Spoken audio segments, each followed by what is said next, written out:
Okay then, Steve, now that you're definitely not doing the Olympia and you're not going to be jumping in at the last minute or applying for a special invite like Big Ramy did, I feel like because we're 6-7 weeks out for the Olympia now, I think you can really comment now on your competition, you know, because you're going to be sat in that front row, hopefully, watching it. And so how do you think it's going to go down? Tell us. Oh gosh, that's a on the spot question. So obviously you have the reigning Mr. Olympia, Brandon, and Phil. I mean, do you think Phil's going to compete? Let me just ask you that. Do I think Phil's going to compete? Yeah. Oh, he's competing. Okay. Yeah. All right. So in the event he doesn't pull a Kai Green back out last week or two and say, "Oh, I'm not going to do it," crying in the parking lot. Yeah. So let's just say everything goes on as normal. Okay. I think the battle is truly between those two. And if I'm to be honest, I think Brandon has the edge, being one, the reigning Mr. Olympia, and two, not taking that time off. And I know he's really focused in being overseas and training. To me, I'm gonna pick Brandon between those two. Okay. You know, Phil's obviously a contender. Not to throw out any other guys that would be a contender, like Bonac or Rolly or Big Ramy. I mean, there's a lot of factors in there. Again, this year, there's factors like traveling and getting over here with the restrictions. You know, I know they're having ways that they have to go quarantine in some different areas and do different things to get over. So knowing that, like, that's going to be more stresses on the body, could affect the way they look.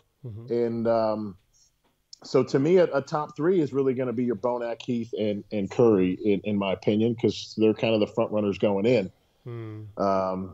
So from there, I'm gonna pick Brandon. I think the reigning champ could carry another year. Any wild cards going in? Like, anyone you could think that could really surprise and shock? I had someone else in this episode say that they think Ramy's going to win. They said Ramy's going to win. Yeah. Yeah.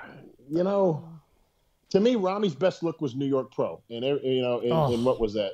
That was his best look. If Ramy carried that through the last 5 or 6 years, I think he would have been a real threat.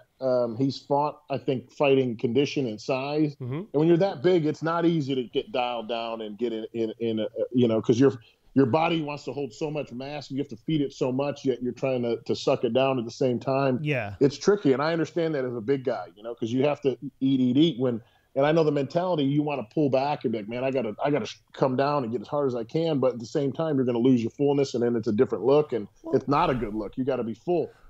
So to me, you know, the internet has skewed bodybuilding a lot too, because Photoshop has effed things up. I know. You know, somebody posted a picture about Ramy's waist. I saw, like, it popped up on my feed or something, and it was his waist looked like the size, you know, of like a physique guy's waist, and then he's got like these huge. And but I know that's not the case, but people kind of run with it. They're like, man, Ramy's waist is super small now. Look how, and I'm like, oh, like, don't believe everything you're seeing on the internet, you know?